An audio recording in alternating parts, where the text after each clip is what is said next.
Merci de votre gentillesse, de votre amour, de votre accueil. Merci, Pasteur Sita, pour la vision. Amen. Pour cette conférence, d'avoir entendu le Seigneur.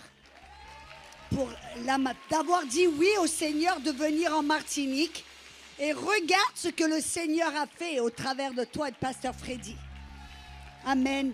On voit l'œuvre de Dieu au travers d'un couple qui a simplement enlevé ses chaussures et qui a dit « Oui, Seigneur ». Et je vous garantis que c'était peut-être pas évident et facile, mais ils ont choisi, même si c'était pas facile, si c'était pas évident, si c'était pas, ça leur a coûté, mais ils ont dit oui. Et de l'autre côté de ce qui paraissait être un sacrifice, et à l'époque ça devait être un sacrifice, Dieu a transformer tout un tas de vies sur l'île de la Martinique et au-delà. Et je parie, je vous garantis, je le sais, que maintenant, Pasteur Freddy et Sita, ils sont comme deux poissons dans l'eau. Ils se pincent en disant « Merci Seigneur, regarde un peu, on est en Martinique. » Oui? Amen. Vous pouvez vous asseoir, pardon. Merci équipe de louanges, vous êtes fantastiques. Vous pouvez jouir d'un petit repos. Amen. Alléluia.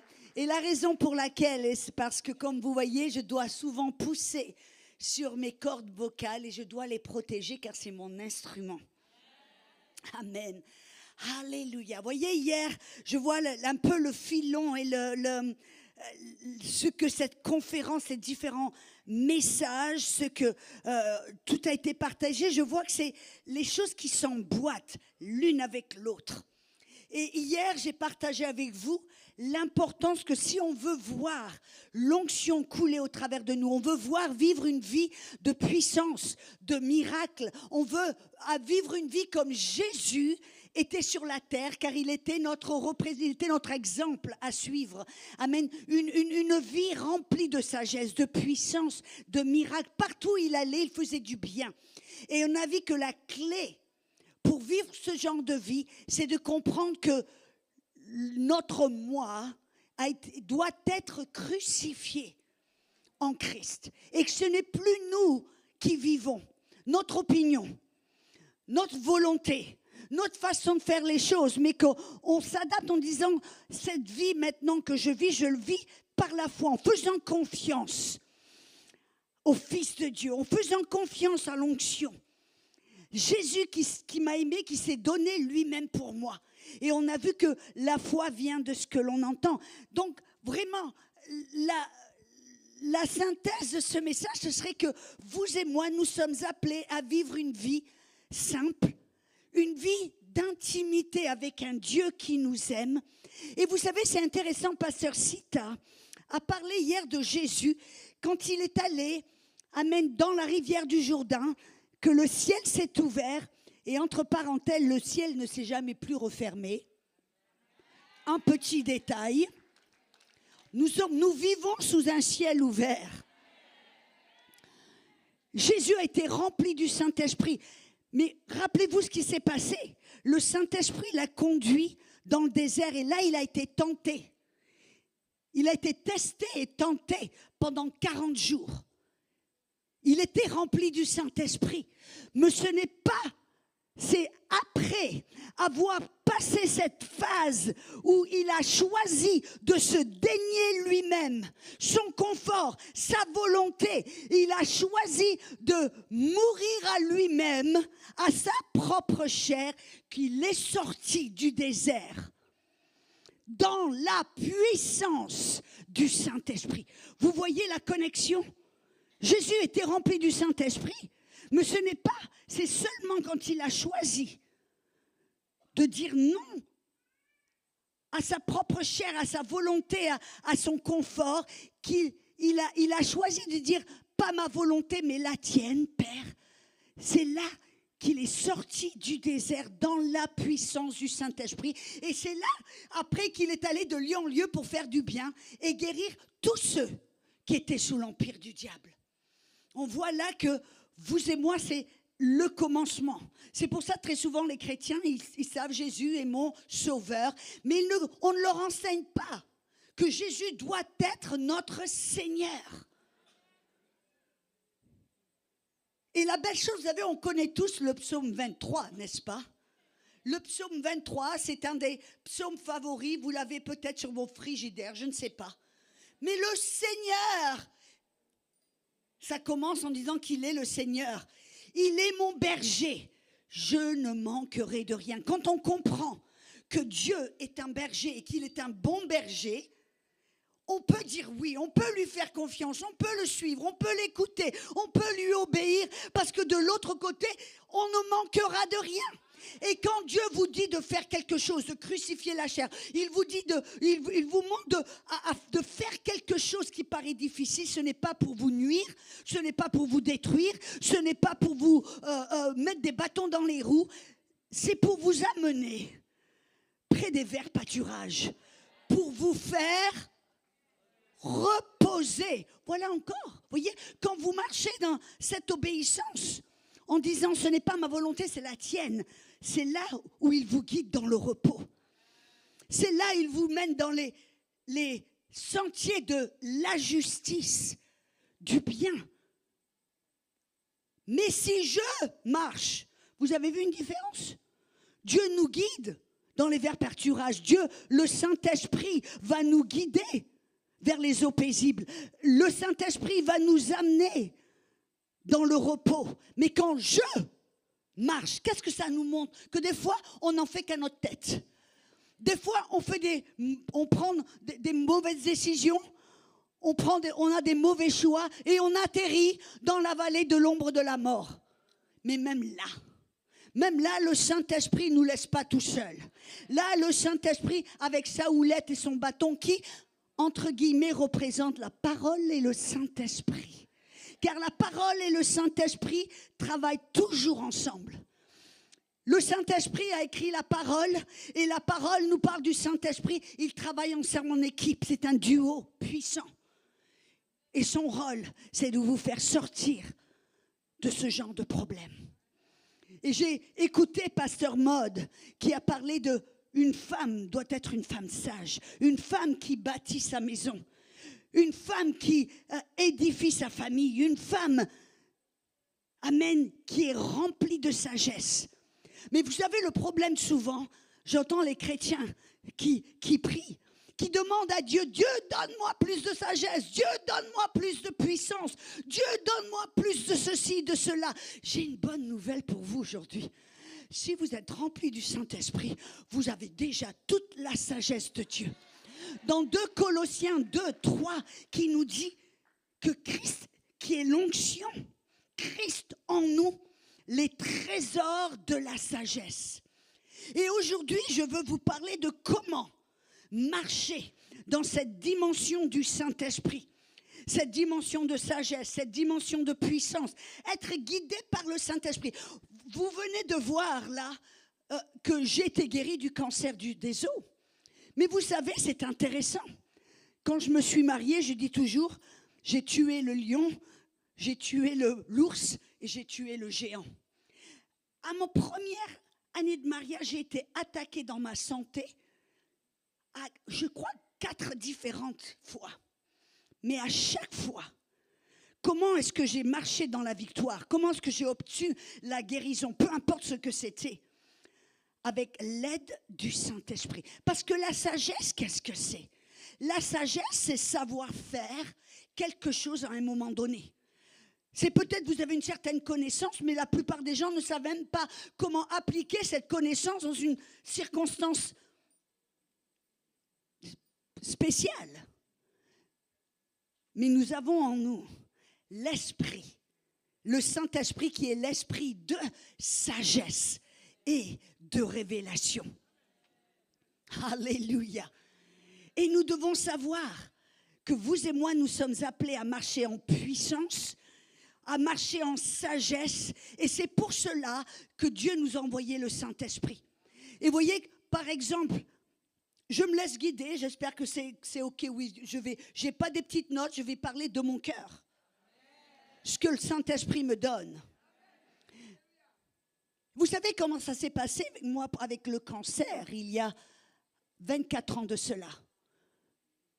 À 2 soirs d'affilée, à 1h du matin pile, je suis réveillée. Je dors comme un plomb. Je suis bénie avec ça, amen. Mais à 2 soirées consécutives, je me réveille à 1h du matin et tout d'un coup, la première soirée, je pensais, ouais, peut-être j'ai mangé trop de pizza ou peut-être que, je ne sais pas, il faut que je prie pour quelqu'un. Mais le deuxième jour, réveillé à 1h du matin, pile, je me dis, ok, Saint-Esprit, tu veux que je me lève. Je me suis levée, je suis allée dans mon salon et qu'est-ce que j'ai fait? J'ai commencé à prier en autre langue parce que je ne savais pas quel était le problème. Et après avoir prié en autre langue pendant 20 à 25 minutes, quelque chose est monté. Il y a du cancer dans ton corps. Le cancer ne faisait pas partie de mon vocabulaire. J'étais jeune, 36 ans, en bonne santé.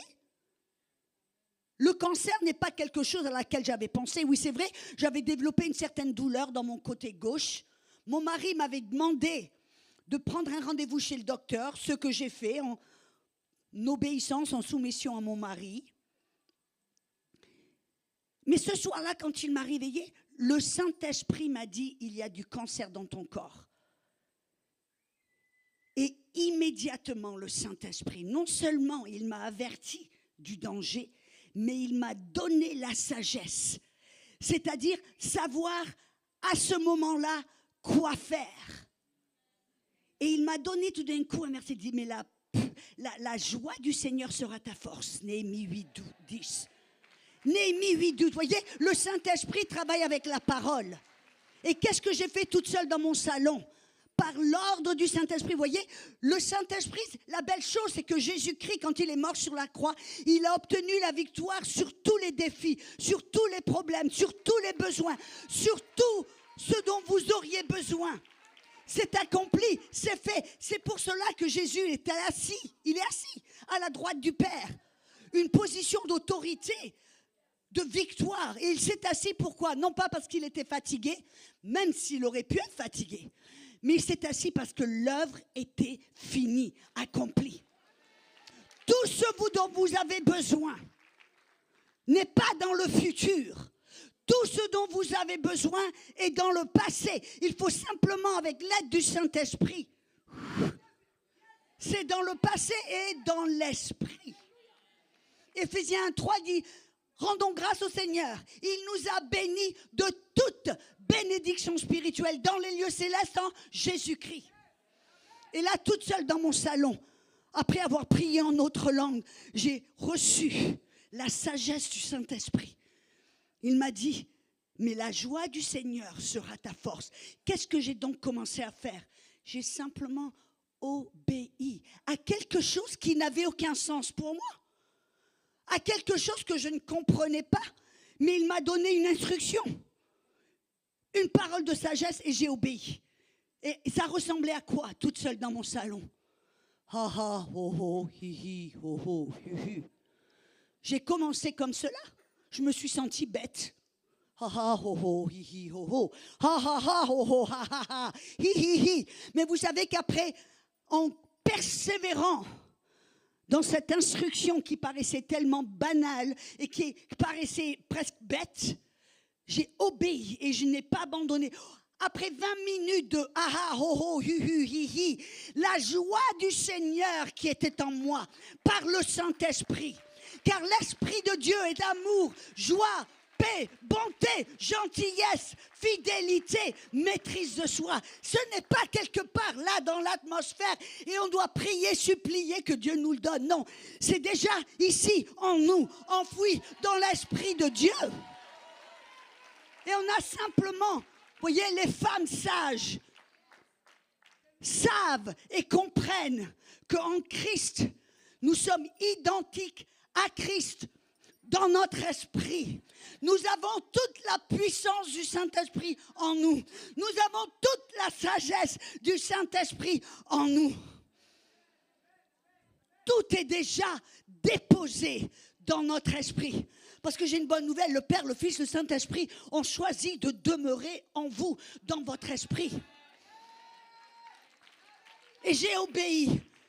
Après 20 minutes de ha ha ho ho hi hi hi, il y a comme un jet de joie qui a jailli de mon esprit. Tout d'un coup, je me tords par terre en rigolant. Et ce n'est pas du ha ha ho ho, c'est un rire qui devient puissant, un rire qui devient une arme, un rire qui devient quelque chose qui a vaincu le diable, la maladie, le cancer, ce soir-là. Et à ce moment-là, le Saint-Esprit m'a donné certaines instructions. Il m'a dit, ne dis pas à tout le monde que tu as le cancer, mais seulement à 5 personnes qui croient comme toi. Donc j'avais cette instruction, je ne comprenais pas. Je ne savais pas pourquoi, parce que vous voyez, la tentation quand on a le cancer ou une maladie grave, c'est de dire tout le monde, de commencer une chaîne de prière. Autant de personnes, on va croire que c'est le plus en plus puissant. Pas forcément. Je préfère avoir 2 personnes qui prient par la foi pour moi que 1000 personnes qui prient dans l'incrédulité.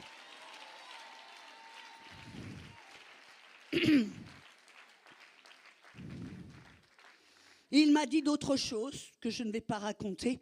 Mais le point que j'essaie de faire, vous voyez, quelques jours plus tard, quand je suis allée chez le docteur qui était une chrétienne, m'a regardée. Elle m'a dit, Madame Mac, j'ai une mauvaise nouvelle pour vous.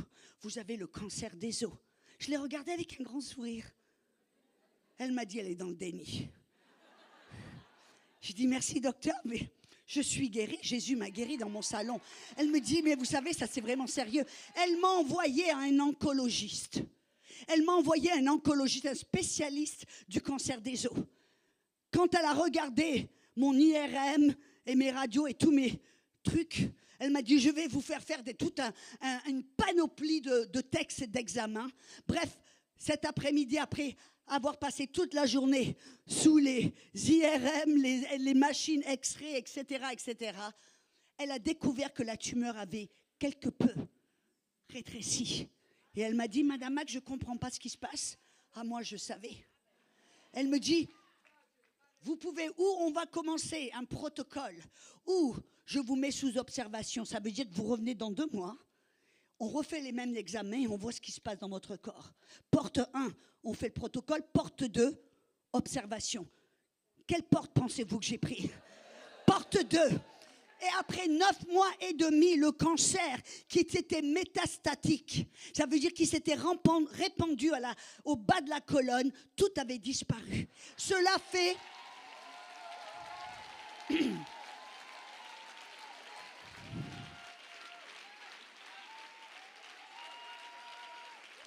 Mesdames, cela, c'était en l'année 2000, il y a 24 ans. Mais le point vous pouvez vous assurer, le point que j'aimerais faire, c'est comment est-ce que j'ai pu recevoir ce genre de victoire? Parce que j'ai simplement prié en autre langue pour puiser la sagesse, le savoir-faire, pour d'abord savoir ce qui se passait.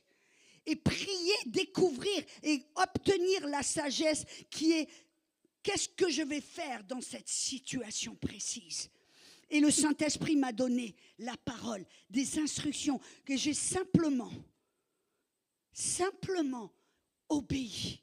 Et de l'autre côté de cette obéissance, il y avait un miracle. Et vous savez, la puissance de la chose, c'est qu'un jour, je lisais ma Bible comme je le fais tous les jours. Et je suis tombée sur le verset Proverbe 17, 22. Et vous savez toutes, mesdames, qu'est-ce que ce verset il dit? La joie est comme un remède, mais l'anxiété dessèche les eaux. Vous voyez la sagesse du Saint-Esprit?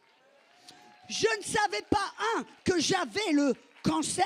Je ne savais pas, quel genre de cancer, mais le Saint-Esprit le savait. J'ai simplement eu besoin de me connecter à l'Esprit de Dieu, d'écouter ce qu'il avait à dire, d'obéir ce qu'il me disait. Et de l'autre côté, il y a eu un miracle. Et je peux vous dire, pour tous les obstacles, tous les défis, toutes les maladies dans lesquelles j'étais attaquée, c'était la même chose. Pourquoi? Parce que j'ai découvert qu'en Jésus-Christ, rendons grâce au Seigneur qui nous a donné la victoire. Mais 2 Corinthiens 2,14 dit, rendons grâce au Seigneur qui nous guide dans la Darby, qui nous mène, qui nous guide dans le triomphe. Qui est-ce qui nous guide? Qui est-ce qui nous mène? Le Saint-Esprit. Voyez, vous et moi, si on sait que la victoire, la puissance de Dieu est déjà en nous, elle n'est pas là quelque part. La guérison était en moi, la puissance de guérison était en moi, la puissance du Saint-Esprit était en moi, parce que la Bible dit dans Romains 8, 11, que le même esprit qui a ressuscité Jésus-Christ des morts demeure en moi. Il va aussi vivifier mon corps mortel. Le problème, encore une fois, c'est que la plupart nous regardons en dehors. Nous essayons de trouver la réponse en dehors. Nous essayons de voir la puissance en dehors, en demandant, en suppliant, en essayant de motiver Dieu, même des fois de le manipuler, de nous donner plus d'onction, de nous donner plus de sagesse, de nous donner plus de quelque chose quand en réalité, la source de puissance, la source de sagesse est en nous comme un puits profond. Mais c'est l'homme intelligent qui sait comment y puiser. Et vous savez comment on peut puiser dans cette puissance. Je voudrais vous montrer quelque chose, parce que je sais que certains d'entre vous, je le ressens dans l'esprit, certains d'entre vous, vous n'êtes pas vraiment convaincus. Vous dites, oui, c'est bon pour toi, Audrey, parce que tu es missionnaire. Dieu t'a donné une onction spéciale. J'ai la même onction que Jésus et j'ai la même onction que vous. Mais voyez le problème, c'est que certains savent comment relâcher cette puissance, or que d'autres regardent dehors, supplient, sont dans une mode de supplication, alors qu'ils ont simplement besoin de regarder à l'intérieur et de relâcher ce qui est en eux. Je voudrais vous montrer un exemple. Jannick vient ici très vite et j'ai besoin de quelqu'un d'autre. Une autre personne qui peut venir. Viens là. Je vais vous montrer quelque chose. Jannick vient sur ma droite. Mademoiselle, belle mademoiselle, venez ici, je promets, je ne vais pas vous mordre. Peut-être vous, je ne sais pas, mais... Voyez, la Bible nous dit dans 1 Thessaloniciens 5, 23, il nous dit que Dieu nous conserve irrépréhensibles jusqu'au jour de l'avènement, tout entier, esprit, âme et corps. Ça nous révèle que nous toutes, mesdames, nous sommes un être en 3 dimensions. Et quand vous êtes nés de nouveau, vous êtes une nouvelle création, 2 Corinthiens 2, 17, 5, 17, quelle partie de vous devient cette nouvelle création? Votre esprit. C'est votre esprit qui devient né de nouveau. Et la Bible nous dit dans 1 Jean 4, 17 que tel que Jésus est, tel nous sommes dans ce monde. Vous n'allez pas être comme Jésus quand vous allez au ciel. Vous êtes comme Jésus, ici-bas, aujourd'hui, maintenant, dans ce monde. Mais c'est dans votre esprit. Et quelle est la partie de vous, voyez? Mais nous avons aussi une âme. Et quand on parle de l'âme, ça implique les émotions, la volonté, l'intellect, même la conscience. Et nous vivons dans un corps. Et quand vous êtes né de nouveau, c'est votre esprit qui devient identique à Jésus. Vous êtes dans l'esprit, vous êtes sainte, vous êtes juste, vous êtes parfaite. Et si vous êtes rempli du Saint-Esprit, au travers du baptême dans le Saint-Esprit, la puissance de résurrection vient demeurer dans votre esprit. Mais voilà, nous voyons dans la Bible que la sagesse est là, que la puissance est là, que tout ce dont nous avons besoin pour vivre cette vie dans la piété et la sainteté et les bénédictions de Dieu, tout est dans notre esprit. Et nous savons que la Bible, Jésus a dit dans Marc 16, 18, 19, que nous sommes appelés à imposer les mains sur les malades. Et les malades seront guéris. Oui? Mais où est la puissance? Impose les mains sur les malades. Mais où est la puissance de résurrection? La puissance du Saint-Esprit, où est-elle? Dans l'esprit. Et entre l'esprit et le corps, que se trouve-t-il? Votre âme, votre volonté, votre intellect. Et vous peut-être, vous voulez obéir en disant, ok, je vais imposer les mains. Mais la puissance est là. Mais mesdames, si vous pensez de la mauvaise manière, si vous choisissez de la mauvaise manière, si votre âme, votre volonté, votre intellect n'est pas renouvelé avec la parole de Dieu, qu'est-ce qui va se passer avec la puissance? C'est comme si vous fermiez le robinet. Et la puissance est là. La puissance de résurrection, la puissance qui guérit, la puissance qui relève, la puissance qui peut faire tous les miracles, qui peut vous aider dans tous les domaines de votre vie et vous aider à marcher et faire les œuvres de Jésus, c'est là. Mais si votre âme n'est pas renouvelée, si vous pensez comme le monde, si vous attendez que les choses viennent de là, quelque part dans l'univers, ou si vous êtes dans cette mode de supplication, donne-moi plus de puissance, le Père se gratte la tête en disant, mais qu'est-ce que je peux lui demander de plus? Je lui ai donné, il a la puissance du Saint-Esprit, la même puissance qui a ressuscité Jésus-Christ des morts est en vous. Mais le problème, si on pense de la mauvaise manière, on voit les choses comme le monde, on choisit comme le monde, on pense comme le monde, et notre âme n'est pas renouvelée, la puissance, court-circuit. Mais c'est pour cela que Romains 12, 1 nous dit d'offrir votre corps comme un sacrifice vivant. Et ne soyez pas conformes à ce monde, mais soyez transformés, métamorphosés. Comment? Par le renouvellement de votre âme. Et vous allez savoir et prouver quelle est la volonté de Dieu, qui est bonne, qui est parfaite. Voyez? Et au moment où vous renouvelez votre âme, vous commencez à penser comme Jésus. Vous commencez à choisir comme Jésus.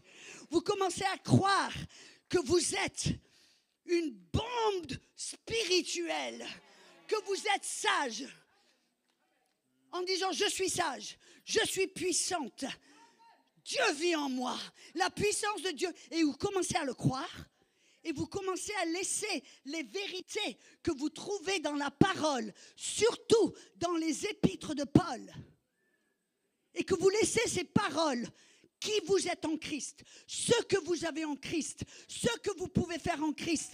Vous laissez ces paroles laver votre cerveau, nettoyer votre mentalité, détruire les forteresses, changer les arguments dans votre tête. Et qu'est-ce qui va se passer? C'est comme si vous ouvriez le robinet et tout d'un coup vous allez imposer les mains et... Alléluia! Alléluia!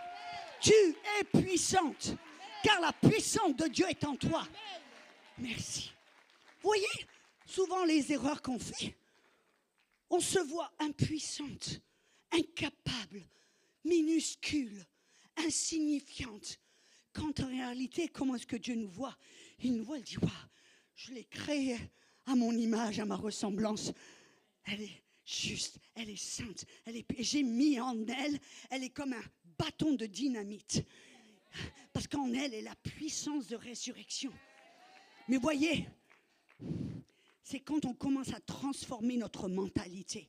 C'est pour ça que le diable, son rôle, c'est de bâtir des forteresses dans votre tête, votre façon de penser, pour vous empêcher que la puissance, la sainteté, la nature de Dieu qui est en vous puisse resplendir, manifester et commencer à influencer votre petit monde. Tout est déjà en vous. Et c'est pour cela, mes amis, que la Bible, dans 1 Corinthiens 14, on voit du verset 1 à, je crois, 39, Paul parle du parler en langue, qui est une évidence. Vous voyez, quand on reçoit le baptême dans le Saint-Esprit, comme Jésus l'a fait dans la rivière du Jourdain, vous et moi, nous recevons un langage que l'on ne comprend pas intellectuellement. C'est un langage, on appelle ça un langage divin. C'est un langage de l'esprit. Paul dit, quand je prie en autre langue, mon intelligence est stérile. Mais c'est mon esprit qui prie. Et certains d'entre vous disent, mais pourquoi je devrais parler en langue? Jésus ne parlait pas en langue. Vous savez pourquoi Jésus ne parlait pas en langue? Il n'en avait pas besoin. Parce que Jésus est né de l'Esprit. Pas d'un homme, mais de l'Esprit dans le ventre de Marie. Élevé par des parents qui craignaient le Seigneur. Et la Bible dit que le diable ne trouvait rien en lui pour le faire chuter. Jésus était saint, parfait. Esprit, âme et corps. Il n'avait rien là entre les deux oreilles qui le bloquait, qui l'empêchait. Il était tellement pur dans son cœur, ses motifs, ses attitudes, qu'il n'avait pas besoin de prier en langue. Il avait une ligne directe avec le Père. Il parlait au travers du Saint-Esprit. Et la Bible dit que Jésus, écoutez-moi un peu, Jésus, le Fils de Dieu, ne faisait rien de sa propre initiative. Seulement ce qu'il entendait ou ce qu'il voyait du Père. Si c'est ce que Jésus faisait, à combien plus forte raison, vous et moi devrions adopter la même attitude. Et il y a un verset que j'aime beaucoup dans Proverbe 3, il dit « Ne soyez pas sages en tes propres yeux. Ne puise pas dans ta propre sagesse, mais dans toutes tes voies, reconnais Dieu. » Je vais le lire parce que je suis en train de le charcuter, je crois. À moins qu'il me le mette. Proverbe 3, versets 3 à 5. Ne sois, confie-toi en l'Éternel, ça veut dire fais confiance, et la foi en l'Éternel de tout ton cœur. Et ne t'appuie pas sur ta sagesse. Parce qu'il y a une sagesse humaine, il y a une sagesse divine. Et vous et moi, mesdames, nous avons besoin de puiser dans la sagesse divine qui est la sagesse du Saint-Esprit. Le verset 6, reconnais-le dans toutes tes voies et il aplanira tes sentiers. C'est exactement ce dont je vous ai parlé hier et aujourd'hui. Reconnais-le, le Saint-Esprit, l'esprit de sagesse et de révélation nous a été envoyé. Et nous devons le reconnaître dans toutes nos voies. Et il aplanira nos sentiers. C'est ce que vous et moi devons apprendre à faire. En tout cas, à chaque fois. Et c'est pour cela, on voit que Jésus ne faisait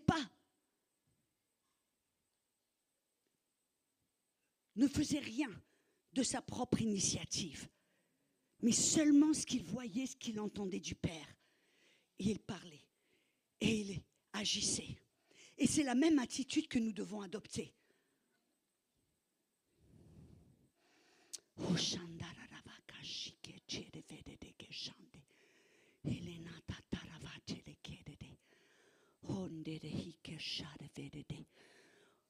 Et si nous pouvons, c'est pour cela, mes amis, que Dieu nous a donné ce langage de prière.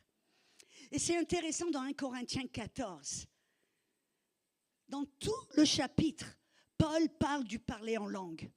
Et à la fin, il dit, reconnaissez ce que je vous ai dit et le commandement de Dieu.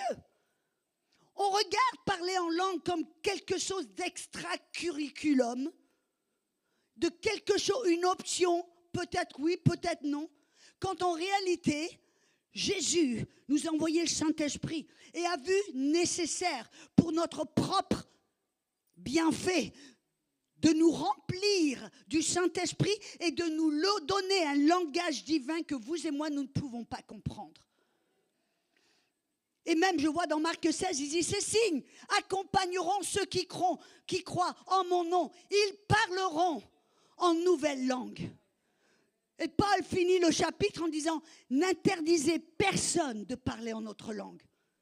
Et aujourd'hui, je veux vraiment partager avec vous, mais pourquoi Dieu a-t-il vu tellement nécessaire que vous et moi recevions un langage que notre tête ne peut pas comprendre? Pourquoi?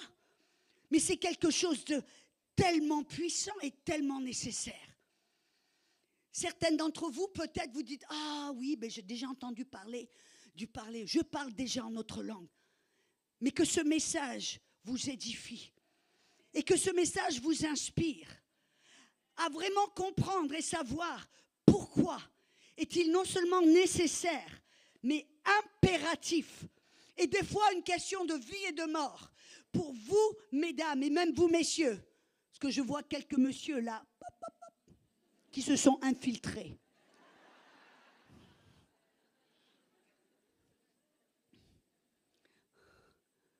On a vu que Jésus n'avait pas besoin de prier en notre langue parce qu'il avait une ligne directe avec le Père. Il entendait le Père, il n'avait aucune obstruction. La Bible dit que le diable n'avait rien en lui pour le détruire, pour le nuire, pour l'empêcher. Mais nous avons, n'est-ce pas, très souvent notre mentalité, notre façon de penser va nous empêcher d'aller de l'avant, va nous empêcher d'obtenir la guérison, va nous empêcher d'accomplir le plan de Dieu dans notre vie. Et vous savez, par exemple, pourquoi est-ce que Dieu a vu nécessaire de nous donner un langage qu'on ne comprend pas? C'est parce que vous et moi, mesdames et messieurs, nous avons la possibilité de limiter Dieu. Nous allons prier selon ce que l'on sait, ce que l'on voit, ce que l'on connaît, ce que l'on comprend. Et Dieu veut bien plus pour nous. Dieu a bien plus pour chacun et chacune de nous. Mais voyez, si on prie simplement ce que l'on sait, ce que l'on comprend et ce que l'on voit, on va prier Dieu, bénis ma petite famille, mes 2 enfants, mes parents. Alléluia. Mais Dieu dit non. Je vais leur donner un langage qui n'est pas intellectuel. Ce sera un langage de l'esprit où moi-même, le Père, au travers du canal, au travers du Saint-Esprit, dans leur esprit, je vais pouvoir prier ma volonté parfaite pour leur vie.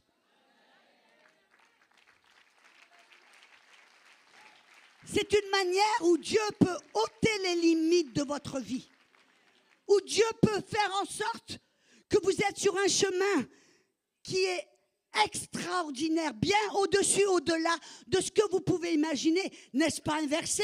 L'œil n'a pas vu, l'oreille n'a pas entendu. Il n'est même pas rentré dans le cœur de l'homme les choses que Dieu a préparées pour ceux qu'il aime. Mais elles leur sont révélées par l'Esprit. Et voyez, quand vous et moi, nous prions en notre langue, il y a un moment, il y a des moments où le Saint-Esprit, qui connaît votre futur, qui connaît votre potentiel, qui connaît l'appel du Père sur votre vie, mais il vous entend prier, c'est « Merci Père, bénis-moi, je te remercie, que j'ai une bonne journée, merci qu'aujourd'hui je vais avoir des rabais au magasin, merci ». Mais il n'y a rien contre ça, mais on limite, c'est nos petites prières. Et Dieu dit j'ai envie d'ôter les limites, j'ai besoin qu'il prie pour quelque chose de puissant, de grand, d'au-delà de ce qu'ils peuvent voir, imaginer. Alors Dieu nous a donné ce langage. Et il y a des moments où le Saint-Esprit va vous inviter à prier. Et ce n'est pas prier pour quelqu'un d'autre, l'intercession, ce n'est pas prier pour du danger quelconque, c'est prier tout d'un coup pour votre futur. Et vous, tout d'un coup, vous priez, il vous invite, il y a une grâce. Où tout d'un coup, vous avez un désir de « je vais prier ». Vous sentez comme par l'instruction du Saint-Esprit que vous devez peut-être séparer 1 heure, peut-être 2 heures par jour, je ne sais pas, peut-être 15 minutes par jour pour prier en notre langue. Mais vous ne savez pas pourquoi, mais vous savez que vous devez le faire. Vous voyez, le Saint-Esprit vous guide et vous priez en notre langue. Et qu'est-ce qui se passe ?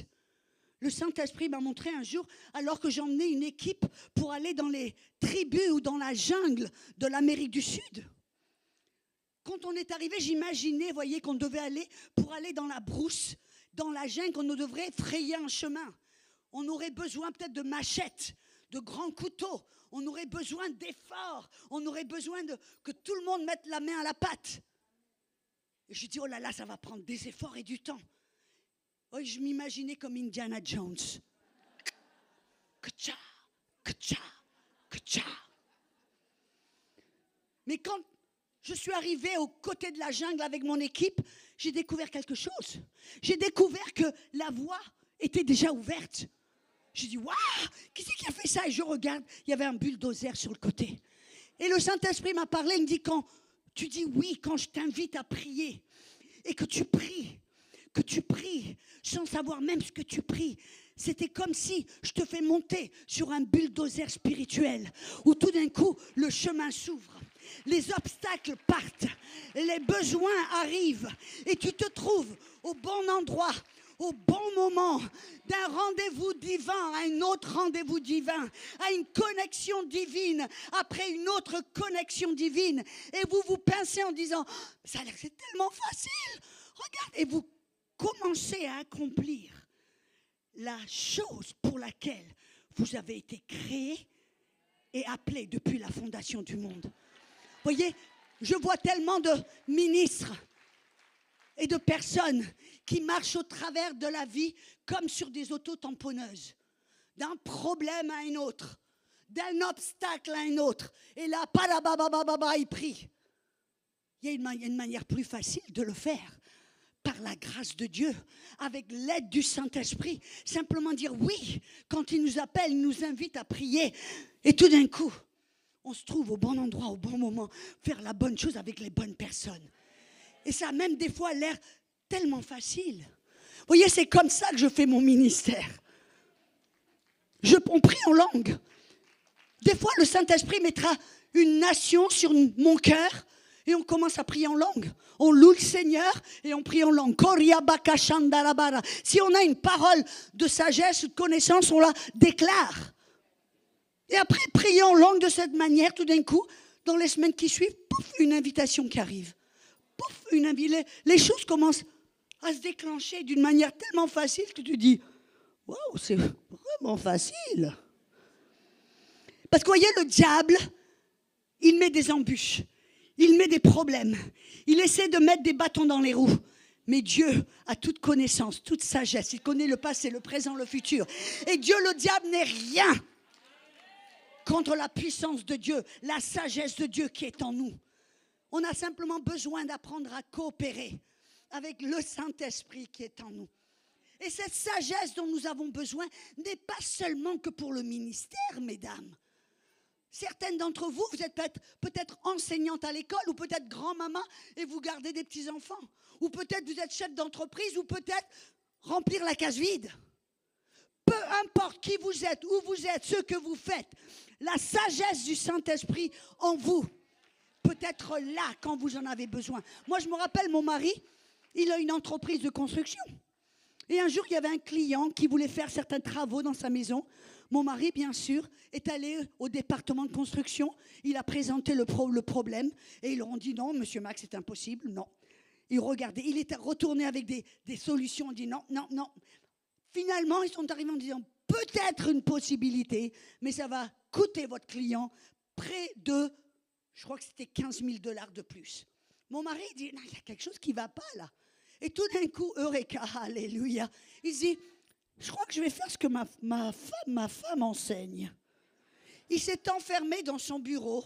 Il a prié pendant 20 minutes ou je ne sais pas exactement. Il est sorti de là parce qu'il avait un rendez-vous. En faisant confiance qu'il avait prié, qu'il avait demandé au Seigneur sa sagesse, qu'il avait prié en autre langue. Le lendemain matin, il se réveille avec une idée. Il va au département de construction. Après avoir été rejeté, je ne sais pas combien de fois, il présente cette nouvelle idée. Et le bonhomme derrière le compteur le regarde avec des... Vous savez quoi, monsieur Max, je crois que ça va marcher. Bingo! Mon mari est ressorti avec un tampon. Une licence de construction pour son... Et comment? Parce qu'il a puisé. Vous voyez, il y a un verset, je crois que c'est dans Proverbe 25, qui dit « La sagesse, les plans de Dieu sont comme des eaux profondes. » Et c'est l'homme sage qui sait y puiser. Et on sait y puiser comment? En priant notre langue. Alléluia. Et moi, je ne sais pas pour vous, mais très souvent, quand on prie en notre langue, on prie directement au Père. Et le diable ne peut pas l'entendre et le comprendre. Pour moi, ça, c'est un atout. Parce que combien de fois, vous voyez, le plan de l'ennemi, de nous écouter, de voir ce qu'on fait, ce qu'on dit, et selon cela, de mettre des embûches, des problèmes, des arrêts, des défis, de nous mettre des bâtons dans les roues. Mais quand on prie en notre langue, c'est comme si on priait en langue morse. Et le diable se gratte la tête en disant, mais qu'est-ce qu'elle est en train de dire là? Rainette, elle est en train de prier, et je ne comprends pas. Parce que le diable ne peut pas comprendre, parce que ce sont des paroles spirituelles. Merci pour ces deux. Alléluia.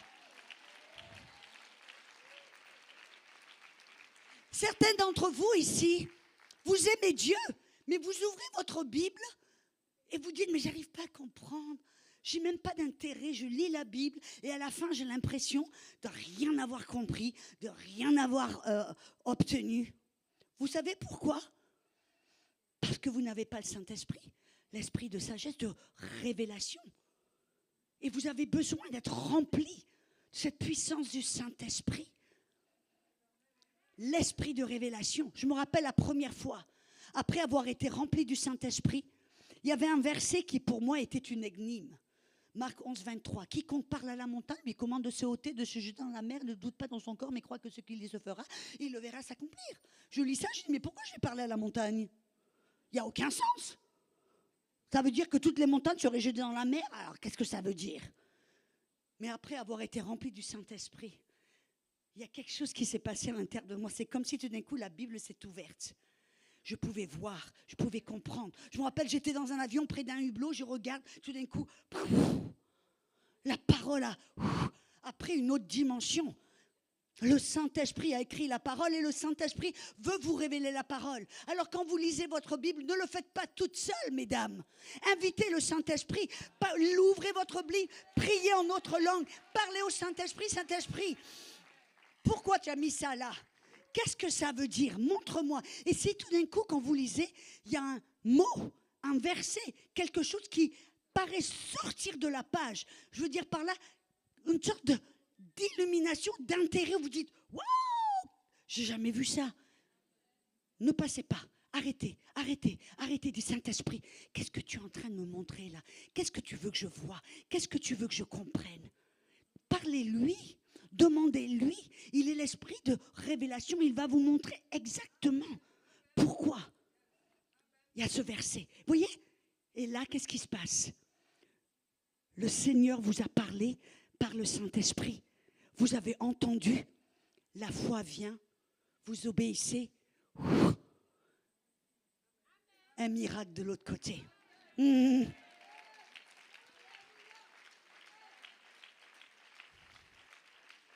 Nous étions autour d'un repas hier et je parlais de certaines de mes péripéties, de mes aventures avec le Saint-Esprit. Comment le Saint-Esprit me disait comment aller dans un train, de sortir du train, de m'arrêter là, de frapper au portail d'une maison. Et là, je rencontrais une personne clé que j'avais recherchée, que je recherchais. Je ne savais pas où elle était. Mais le Saint-Esprit peut vous guider, peut vous aider, peut vous montrer, peut vous corriger. Nous devons simplement en prendre. Reconnaître le Saint-Esprit, lui parler, lui poser des questions, lui demander. Amen. Alléluia. Est-ce que des fois vous avez besoin de prier pour quelque chose de spécifique? Mais vous ne savez pas, vous savez qu'il y a des choses qui se passent dans les coulisses, des choses que vous ne comprenez pas, des choses. Et vous dites, mais pourquoi il n'y a pas la soul? Pourquoi il n'y a pas une percée? Pourquoi j'ai l'impression de me cogner contre les murs? Pourquoi? Et vous priez dans le naturel et il n'y a rien qui se fait. C'est là où c'est le moment tout d'un coup. Il y a la Bible qui nous dit dans Romains 8, 27, quand nous ne savons pas comment prier comme il le convient, l'Esprit lui-même va prier dans notre esprit. Avec des murmures, des gémissements qu'on ne peut même pas comprendre. Et nous arrivons à prier la volonté de Dieu. Regardons ce verset.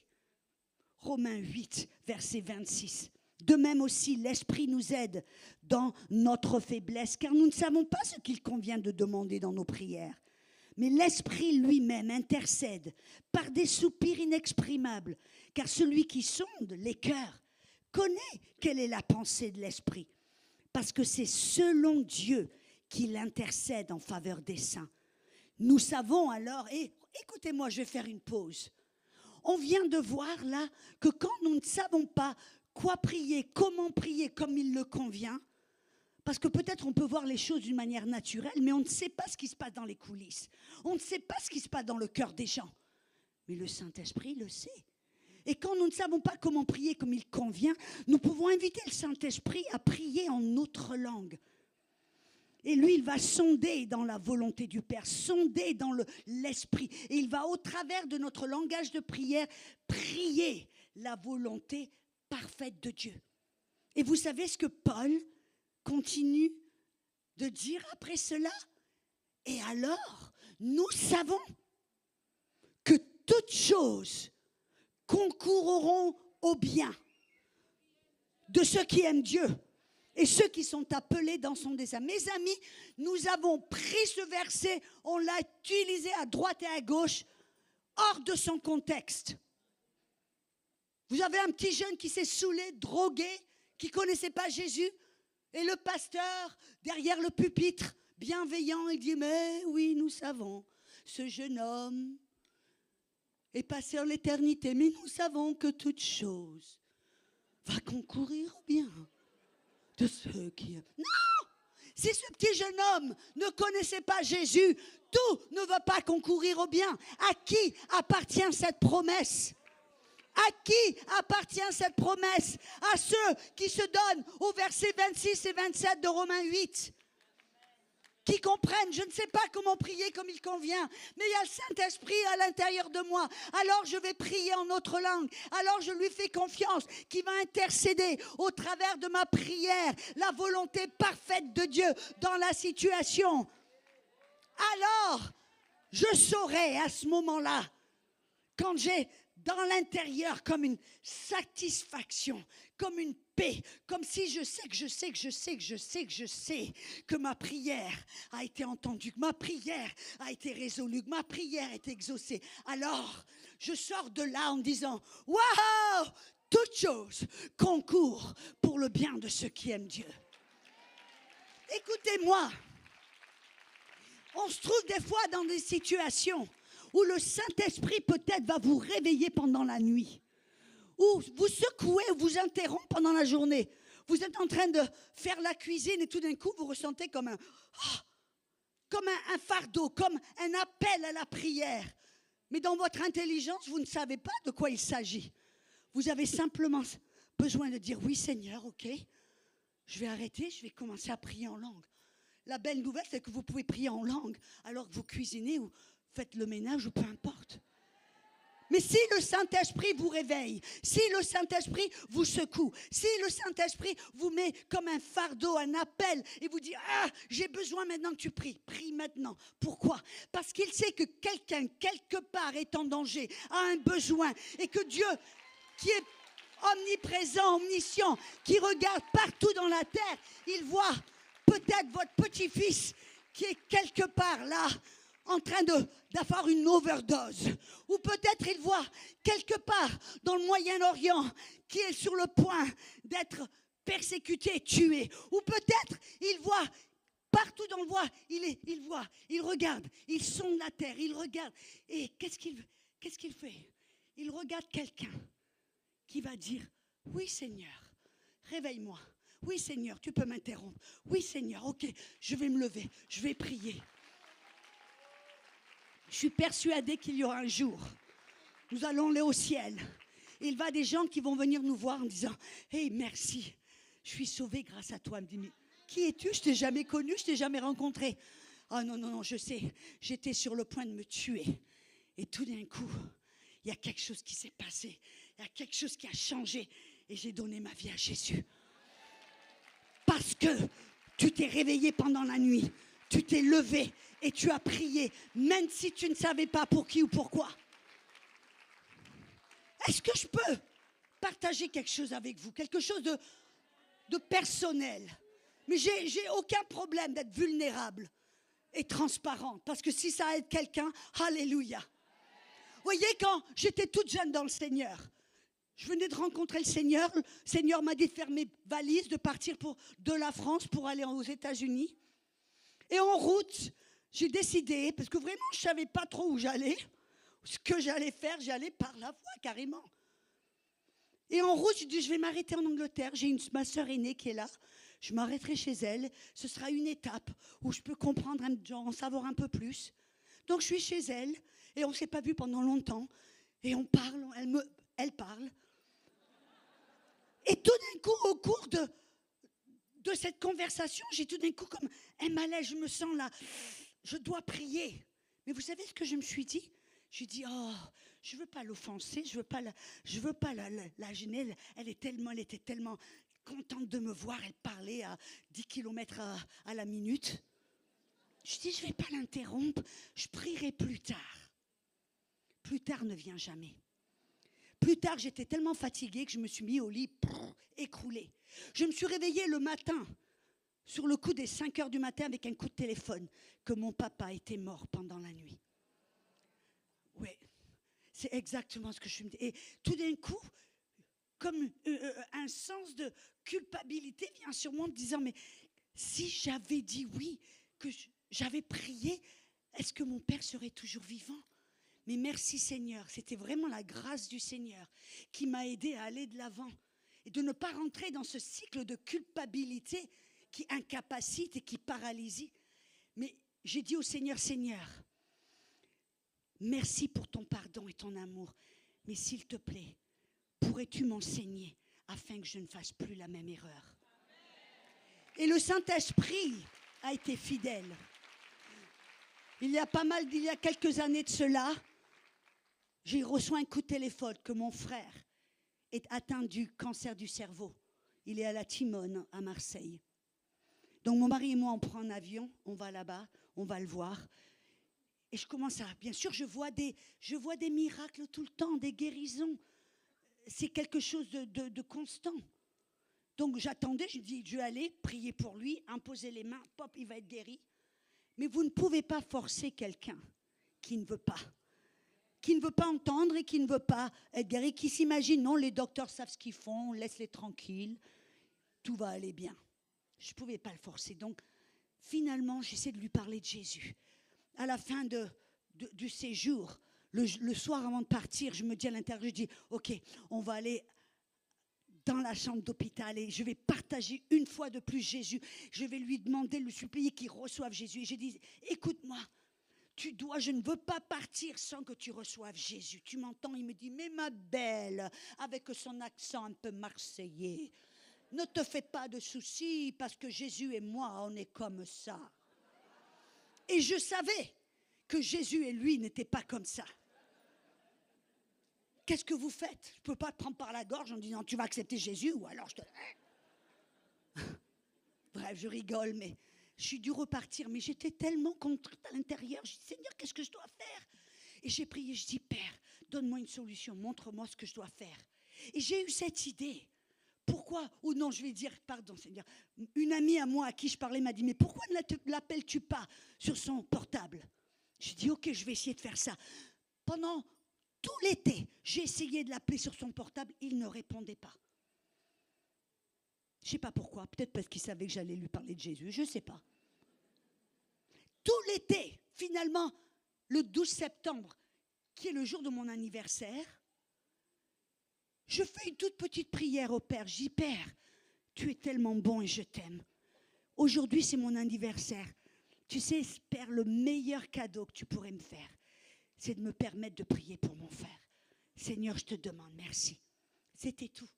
Et toute la journée, bien sûr, je vais mettre des petites pattes à ma prière. Je l'appelle sur le portable, il ne répond pas. Finalement, le soir vient, c'est le temps de se coucher. Je vais au lit, mais découragée. Je dis, mais alors je ne comprends pas, Seigneur.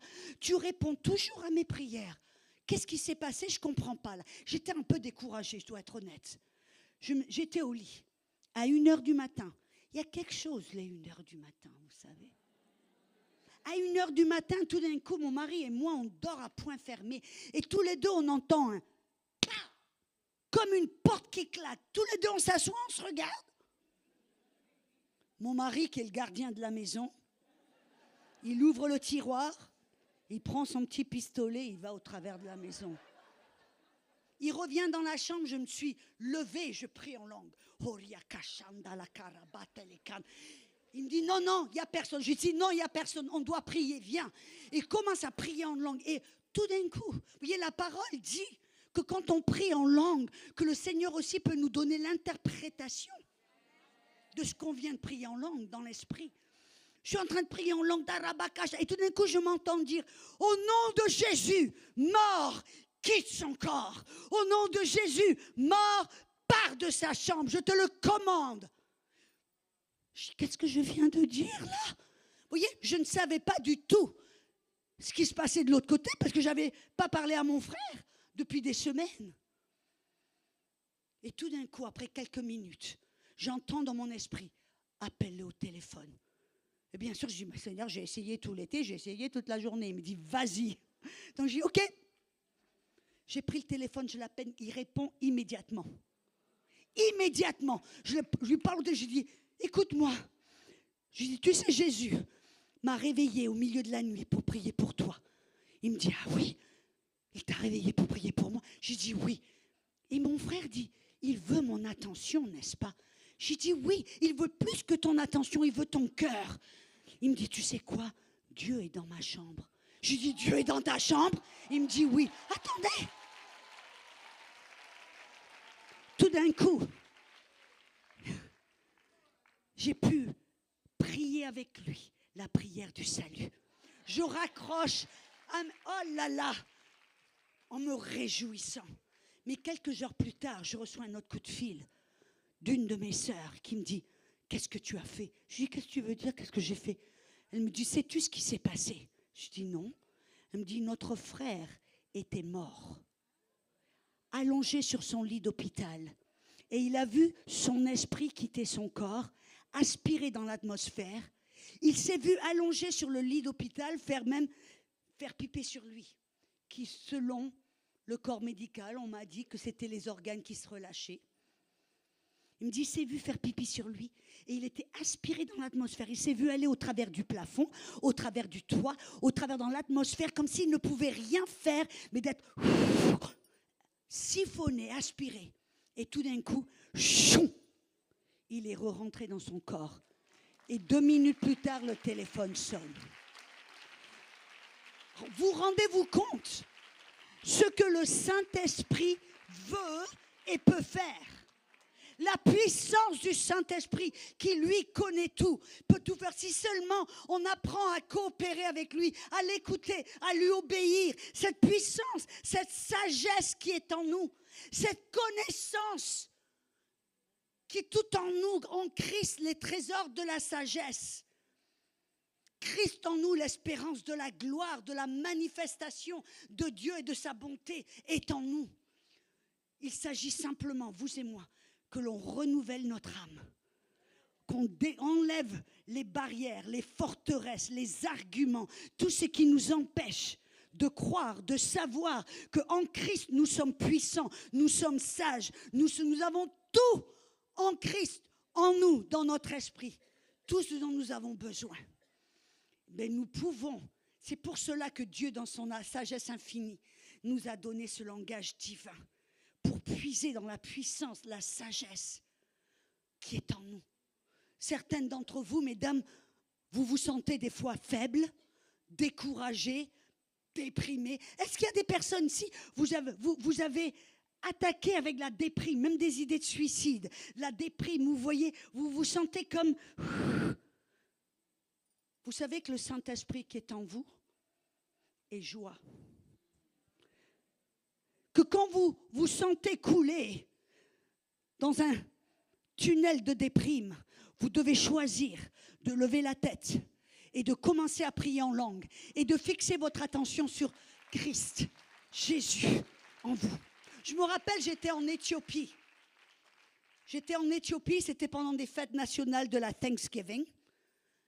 Et j'étais toute seule dans une chambre, toute seule là. Et tout d'un coup, vous savez, j'ai fait l'erreur de commencer à penser, à imaginer ce que la famille faisait, tous ensemble autour de la table. Tout d'un coup, j'ai laissé mes pensées aller là où elles ne devaient pas aller. Vous voyez, vos pensées, ce sont des fois comme un cheval sans bride. Si vous ne tirez pas la bride, ce cheval va vous amener où vous ne voulez pas aller. Vous devez tirer la bride. Et j'ai commencé à imaginer toute la famille autour de la table en train de manger, de rigoler, de faire la fête. Et j'ai commencé à me sentir seule, abandonnée, rejetée, déprimée.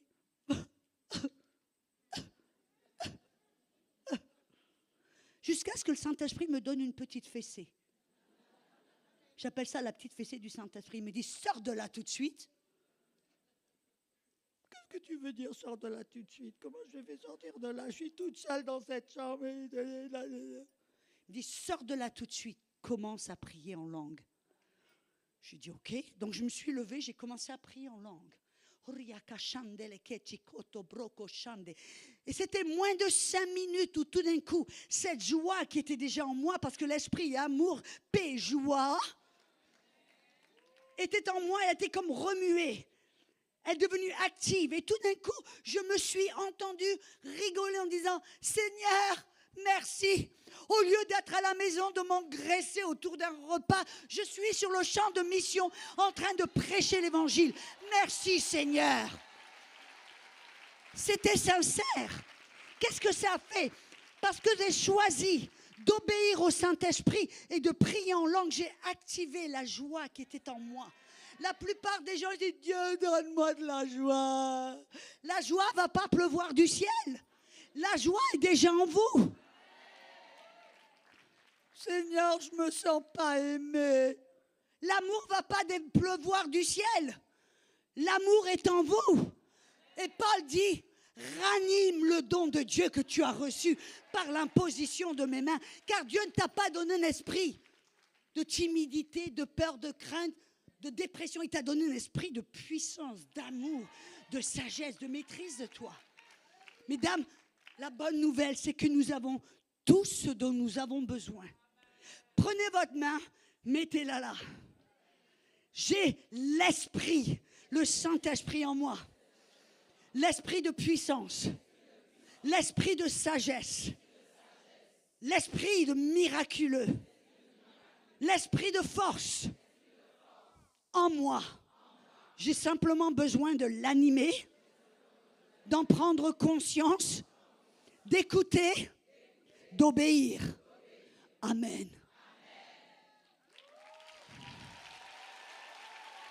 Savez-vous, souvent, il y a tellement de gens, des milliers de personnes qui viennent vers moi en me disant, Audrey, j'ai besoin de guérison, j'ai besoin de guérison. Vous savez très souvent ce que je leur dis?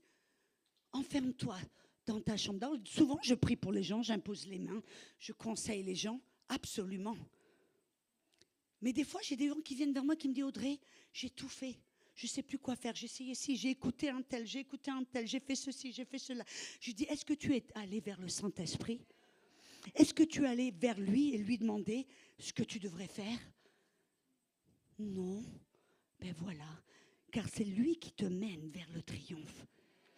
Et vous savez que prier en autre langue, si la puissance de résurrection demeure en vous et que vous avez besoin de guérison, vous savez que vous pouvez activer cette force, cette guérison à l'intérieur. Vous savez, il y a un homme de Dieu, un homme qui s'appelle Carl Peterson. Sa femme était un ministre de la parole qui prêchait avec la puissance et le fait du Saint-Esprit. Et tout le monde, cet homme était un docteur du cerveau. Et tout le monde lui demandait, Docteur Peterson, qu'est-ce qui se passe quand quelqu'un prie en langue? Et finalement, il a dit, je vais faire une sorte d'expérimentation, je vais voir. Donc il a appelé quelques femmes pour venir dans son cabinet. Il a branché tout un tas de petits électrodes et de trucs. Et il a demandé aux personnes, priez en langue pendant 20 à 30 minutes. Et ils ont observé les machines pour voir ce qui se passait. Et vous savez ce qu'ils ont découvert? Que dans le cerveau, il y avait une petite partie du cerveau qui ne faisait rien du tout, qui restait inactive. Sauf quand quelqu'un commence à louer le Seigneur ou prier en autre langue. Et ils se sont aperçus que tout d'un coup, cette petite partie du cerveau, elle commence à relâcher une substance qui s'appelle de l'endorphine. Et que l'endorphine est 200 fois plus puissant que la morphine. Et il dit, et quand cette substance, l'endorphine, est relâchée dans le corps, ça commence à booster le système nerveux, le système d'endocrine, le système digestif, le système immunitaire, bref, tous les systèmes. Vous voyez, les docteurs ont découvert ce que docteur Paul savait dans Romains 8, 11, il y a 2000 ans. J'en ai tellement plus. J'ai un message dans complet sur les bienfaits du parler en langue sur ma page YouTube, Audrey Mac. Vous pouvez aller sur cette page YouTube et voir les bienfaits du parler en langue. Et vous allez découvrir tous la puissance de ce langage. Dans la première soirée, Pasteur Sita a donné une invitation pour ceux qui voulaient être remplis du Saint-Esprit. Et je crois que tellement d'entre vous sont venus. Mais j'ai remarqué que la plupart d'entre vous ne savaient pas ou n'arrivaient pas à coopérer avec le Saint-Esprit. Et que certaines d'entre vous, vous êtes repartis sur votre chaise sans avoir reçu ce langage de prière. Si vous êtes là cet après-midi et que vous ne parlez pas en autre langue, mais que vous voulez parler en autre langue, je vais vous inviter devant. Vous allez recevoir, vous allez parler en langue et vous allez partir dans la puissance du Saint-Esprit. Amen. Je vais vous demander de vous lever très vite, de venir et courir devant. Et je vous garantis que vous allez repartir en parlant en notre langue avec puissance. Pourquoi ? J'ai vu des milliers et des milliers et des milliers de personnes. C'est la chose la plus facile. Mais souvent, nous ne savons pas comment. Mesdemoiselles, qu'est-ce qui se passe ? Pourquoi elles retournent ? Ah, vous allez, d'accord. Vous avez une façon. Amen. Très bien. Alléluia. Chapeau formidable. Alléluia. Venez, mettez-vous debout. Vous pouvez faire un rang, 2 rangs, 3 rangs. Laissez un espace entre vous. Pouvez venir, faites un pas d'avant, mesdames. Vous tout en premier rang. Voilà. Faites un pas d'avant. Un petit peu. Laissez de l'espace que les personnes puissent se mettre. Voilà. Continuez jusqu'au bout, même autour. Vous pouvez faire un 2e rang. Des fois, on a simplement besoin d'un petit peu d'instruction pour savoir comment coopérer avec le Saint-Esprit. Certaines d'entre vous, le premier soir, vous avez reçu le Saint-Esprit, mais vous ne saviez pas comment coopérer et prier. Et c'est ce que nous allons faire ce soir. Amen. Cet après-midi. Je vais vous donner un tout petit peu d'instruction. Tellement facile. Parce que vous voyez, vous continuez à venir. Alléluia. Il y a de la place sur les côtés. Allez-y. Vous êtes toutes belles. S'il y a des messieurs aussi, n'hésitez pas. Il y a aussi de la place sur le côté, là. Si vous voulez venir sur le côté, continuez. Alléluia. Il faut que tout le monde puisse là. Amen. OK. Est-ce que tout le monde peut me voir?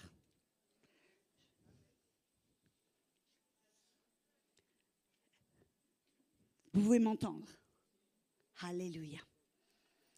La première chose que vous devez savoir, c'est que Jésus a dit dans Luc 11, verset 13, il dit, si vous, pères charnels, vous savez donner de bonnes choses à vos enfants, à combien plus forte raison est-ce que le Père céleste donnera le Saint-Esprit à ceux qui le lui demandent? Il y a donc 3 choses qui sont importantes. La première chose, Dieu doit être votre Père. Si vous êtes ici cet après-midi et que vous n'avez jamais fait ce pas de foi, c'est-à-dire d'accepter Jésus comme votre Sauveur et Seigneur, c'est-à-dire qu'automatiquement, en mettant votre foi en Jésus, en acceptant son sacrifice, Dieu devient votre Père. Si vous n'avez jamais fait ce pas de foi, vous ne savez pas avec assurance et certitude que si vous alliez mourir demain, vous ne savez pas où vous allez. Vous espérez, peut-être que, mais vous n'avez pas cette certitude parce que la Bible dit que l'Esprit Saint lui-même rendra témoignage dans votre esprit que vous êtes un enfant de Dieu. Si vous n'avez pas ce témoignage intérieur, alors vous avez besoin d'accepter Jésus. Si c'est le cas de quelqu'un, levez votre main. Vous n'avez pas cette certitude. Levez votre main. Il n'y a aucune honte à avoir. Voilà, il y en a une là. Oui, madame. Gardez votre main en haut. Oui, quelqu'un d'autre. Amen. OK. Une personne là. OK. La chose importante pour recevoir le salut, ce n'est pas un abracadabra, une petite prière. C'est vraiment croire de votre cœur. Croire que Jésus-Christ est le Fils de Dieu, qu'il est venu dans la chair pour nous montrer la voie, pour payer le prix pour tous vos péchés. Mais la belle chose, c'est qu'après être mort pour vos péchés, d'avoir payé la peine de mort qui devait vous appartenir, Jésus a été ressuscité des morts en victoire. Et ça veut dire que maintenant, en Christ, si vous acceptez Jésus, vous êtes ressuscité avec lui. Ça veut dire que vous devenez maintenant un enfant de Dieu. Votre péché est payé, effacé complètement. Dieu ne se rappelle plus de votre péché. Et à ce moment-là, dans votre esprit, vous devenez une nouvelle création. Dans votre esprit est créé, recréé à l'image de Dieu. Votre esprit maintenant est identique à Jésus. Dans votre esprit, vous devenez saint, juste, parfait, identique à Jésus. Dans votre esprit. Et à partir de ce moment-là, après la prière, la chose importante, c'est, comme je l'ai dit, de renouveler votre âme. Afin que votre âme et votre esprit soient en accord, afin que votre corps puisse faire la volonté de Dieu. Si vous avez une majorité, votre esprit et votre mentalité qui s'accordent, votre corps va suivre. Votre chair va se soumettre. Amen. Je vais prier une prière. Je vais vous demander de fermer vos yeux. Et imaginez-vous Jésus-Christ devant vous. Et pour ceux et celles d'entre vous qui n'avaient jamais accepté Jésus-Christ comme Sauveur et Seigneur, je vais vous demander de répéter cette prière après moi, à haute voix, de tout votre cœur. Père Céleste, je crois que Jésus-Christ est le Fils de Dieu. Il est mort sur la croix pour payer pour tous mes péchés. Mais il est ressuscité des morts pour me donner la vie nouvelle. Aujourd'hui, devant cette assemblée, je confesse Jésus comme mon Sauveur et mon Seigneur. À partir d'aujourd'hui, je vais apprendre à connaître Dieu, à lui parler, à l'écouter, à marcher avec lui, car il m'aime. J'ai maintenant un Père qui est au ciel et il m'aime. Amen. Alléluia. Pour toutes celles d'entre vous qui avaient prié cette prière, Pasteur Sita, y a-t-il un livre? Y a-t-il un livre à leur donner? Ok. Donc, si vous avez prié cette prière pour la première fois, que vous avez donné votre cœur à Jésus-Christ, vous allez voir un des leaders, un des équipiers de prière, une personne qui est de l'église, et leur demander qui c'est ou à qui est-ce que je peux demander ce livre. Je vous conseille aussi de vous acheter une Bible. Allez acheter une Bible, amen, et commencez à lire l'évangile de Jean. Et alors que vous lisez l'évangile de Jean, parlez à Dieu. Écoutez le Saint-Esprit. Amen. Maintenant, pour vous toutes et vous tous, vous êtes venus là pour recevoir le Saint-Esprit et parler en notre langue. Je vais vous donner un petit peu d'instruction. On a vu d'abord que Dieu est votre Père. Levez la main si Dieu est votre Père. Amen. Numéro 2, vous devez avoir un désir pour le Saint-Esprit. Il vient par invitation seulement. Gardez la main en haut si vous voulez le Saint-Esprit. Dites oui, je le veux. Jésus a dit, si quelqu'un a soif, qu'il vienne vers moi et de son sein va couler des fleuves d'eau vive. Et il parlait là du Saint-Esprit. Donc un langage divin va couler de votre esprit. Et numéro 3, nous allons simplement le demander. Jésus a dit, quiconque le demande, reçoit. Quiconque frappe, c'est ouvert. Quiconque cherche, retrouve. Nous allons donc demander au Père, dans le nom de Jésus, de vous remplir du Saint-Esprit et de votre bouche, de votre sein, au travers de votre bouche, va sortir un langage que votre tête ne va pas comprendre. Mais vous allez devoir être, mesdames, comme un enfant. Jésus a dit, dans Luc 17, 18, ici, dans le royaume de Dieu, on doit apprendre à recevoir comme un enfant. Voyez un enfant, quand il entend papa et maman qui parlent, et cet enfant veut parler, qu'est-ce que cet enfant va faire?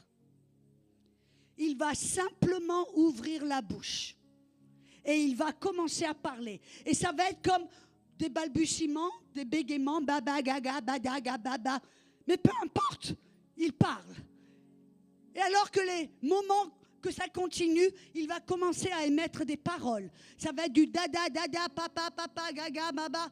Mais petit à petit, son langage va se former. C'est exactement la même chose. La Bible dit dans Ésaïe 28, verset 11, avec des balbutiements et des bégaiements, Dieu va parler à ce peuple et avec une langue étrangère. Des fois, quand on commence à parler en langue, ça ressemble à du balbutiement, ça ressemble à du bégaiement. Mais mes amis, écoutez-moi bien. Si vous gardez la bouche fermée, vous n'allez pas parler. Tout comme un enfant, s'il garde la bouche fermée, il ne va jamais apprendre à parler.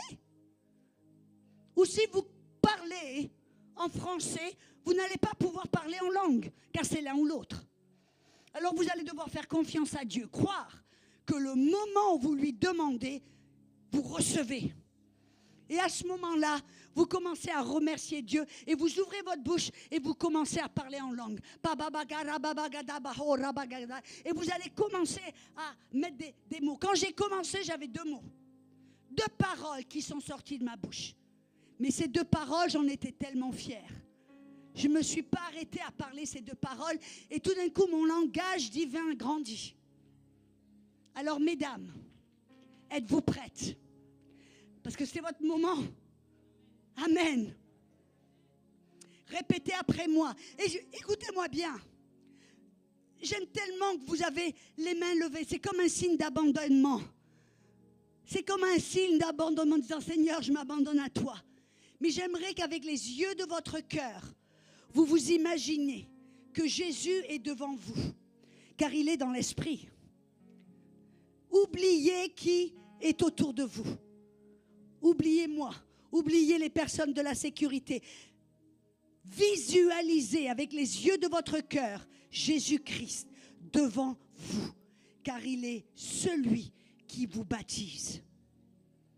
Êtes-vous prêtes? Répétez après moi de tout votre cœur. Père céleste, remplis-moi du Saint-Esprit et de puissance. Je crois, parce que je te demande, je reçois. Maintenant, je vais ouvrir ma bouche et parler en autre langue, car Saint-Esprit me donne cette capacité. Alors Saint-Esprit, tu es la bienvenue. Rentre dans mon temple, remplis-moi au nom de Jésus. Merci. Amen. Soyez remplis du Saint-Esprit maintenant. Ouvrez vos bouches, parlez en langue. Prakatana makashiki totore idoro mandale kechare. Commencez à parler. Allez-y. Prangishti ketoro moho tandere. Talidola makosole mali malakaradade. Tatara mandele ket. Allez-y, parlez en langue. Rande kecho. Gola, gola, gola, gola, gola, gola, gola. Itoto rahashate. Yataka.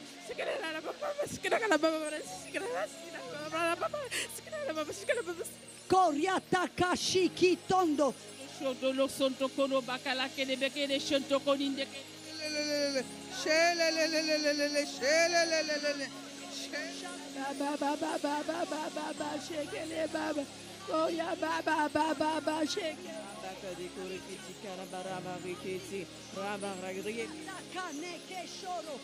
Prie en langue, vas-y.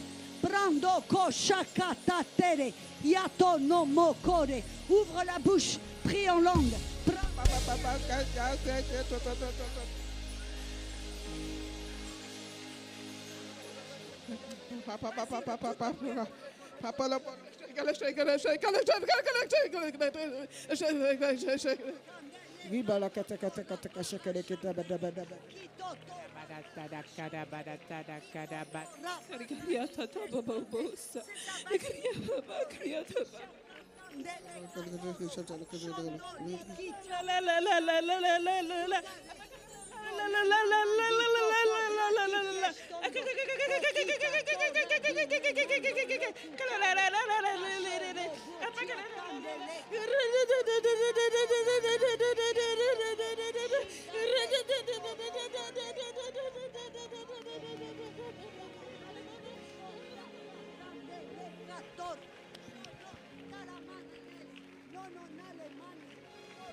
Rimando loco tate che pondele chisto rabande progidia bano lo mone catare kicho to rabaya.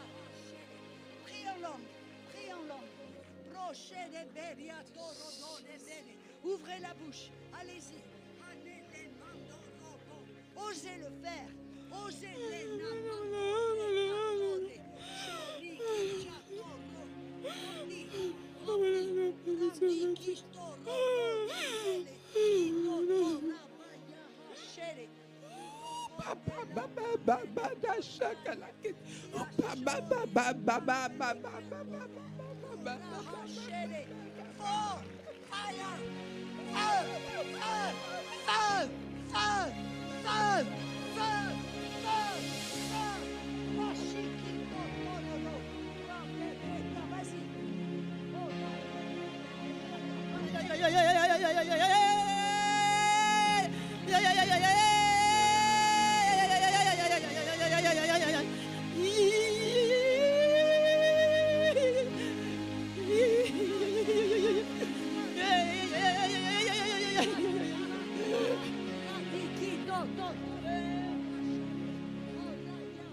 Makolo sekolo kola ya pakashala o kinyoko ya kubiga apakala kala ashakalo lo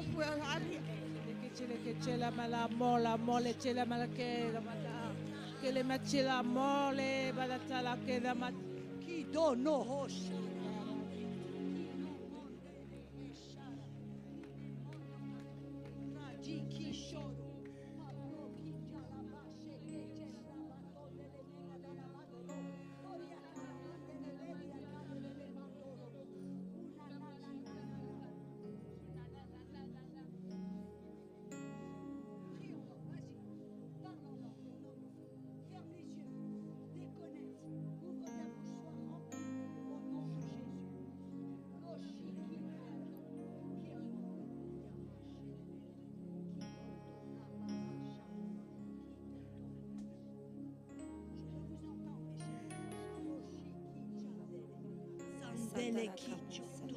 Baba takarabaya tarakapus. Reshadara kapaba takaraba.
Oh, is manjo so do like a la shagare. Oh, that man do but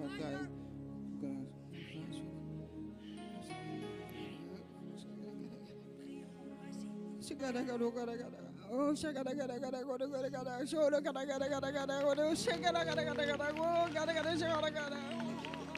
yes,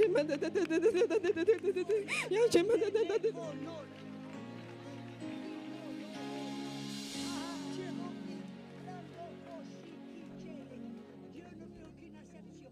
Il ne laisse personne derrière. Tu es rempli au nom de Jésus. Souffle un grand coup. Vas-y, chante.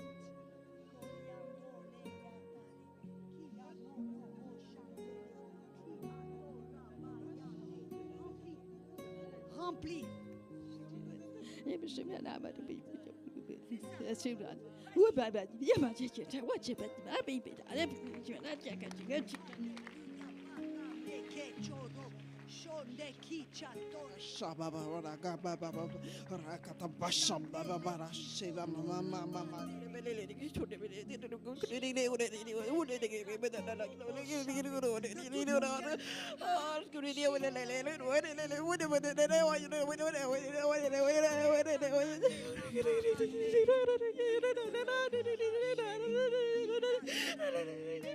Feu, feu, passion, feu. L'année t'approche de Bena, Paris Kiché. Je commande à la peur de partir, à l'esprit de timidité, de te quitter au nom de Jésus. Je déclare que tu es libre, libre de cet esprit de timidité, pour pouvoir être qui Dieu t'a appelé à être, à faire ce que Dieu t'a appelé à faire. Sois libre maintenant, libre, sois rempli. Prochi ki choto no oshandere. Qui souffle un grand coup, relax et répète après moi: Dieu m'aime, il ne m'abandonne pas, il ne me met pas à l'écart.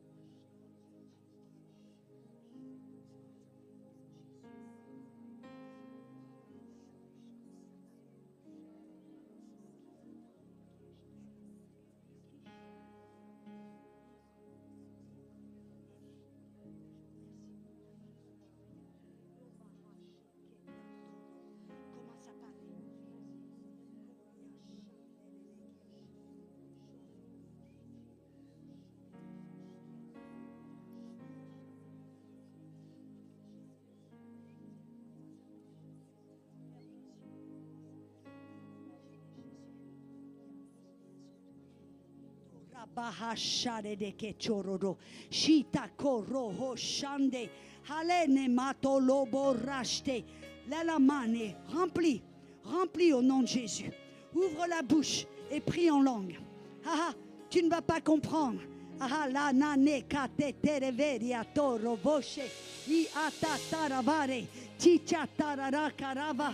Yeno oshandere kerata.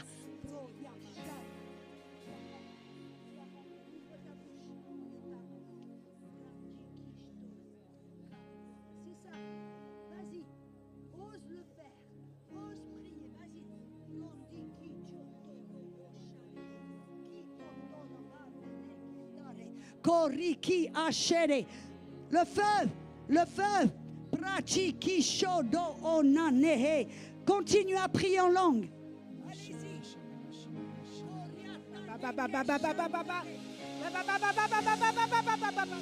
Regardez-moi.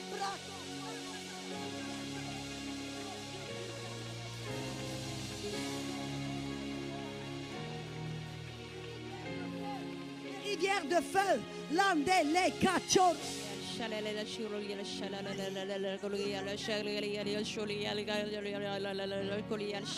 Ha ha, shode ke tataramane he, oh raha shandelele, continue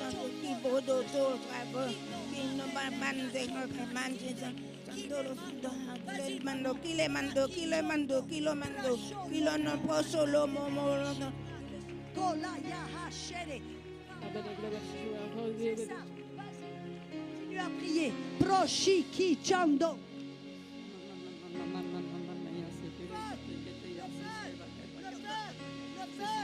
Le feu. Prashia.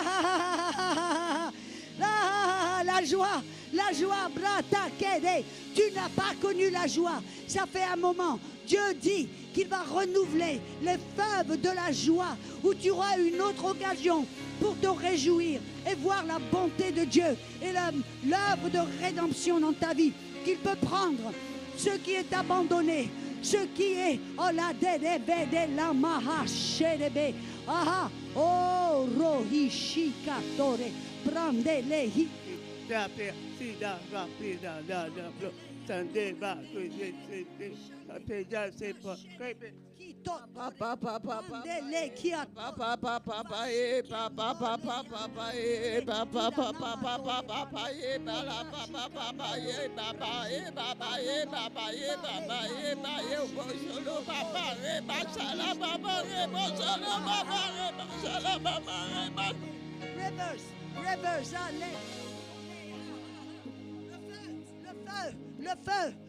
Rivers, le feu, pardon.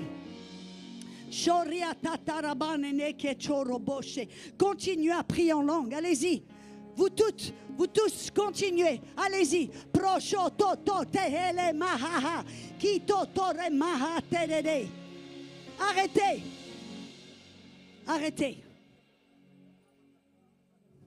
Arrêtez. Certains d'entre vous, vous ne pouvez pas. Arrêtez. Chut. Regardez-moi, ma sœur. Regardez-moi. Recommencez à prier, allez-y. Ronde kata prache kiti tondo proki yatareve. Recommencez, allez-y. Choisissez de prier en langue. Broni kishata tarebene. Kandole kari kishe toroboro. Arrêtez. Chut. Vous avez contrôle. Vous êtes remplis du Saint-Esprit. Mais le Saint-Esprit ne va jamais vous pousser, vous forcer, vous contrôler. Il vous laisse libre. Ça veut dire qu'il vous a rempli. De votre sein est venu un langage que votre intelligence ne comprend pas. Mais c'est à vous de choisir. Où prier? Combien de temps prier? C'est à vous de choisir quand prier ou prier. Alléluia. Priez une fois de plus, allez-y. Ronde ketato robo chandele katele vice kito lo no mohota tarabare he share. Stop. C'est aussi facile que ça. Et je veux vous encourager. Comme l'apôtre Paul. L'apôtre Paul a dit,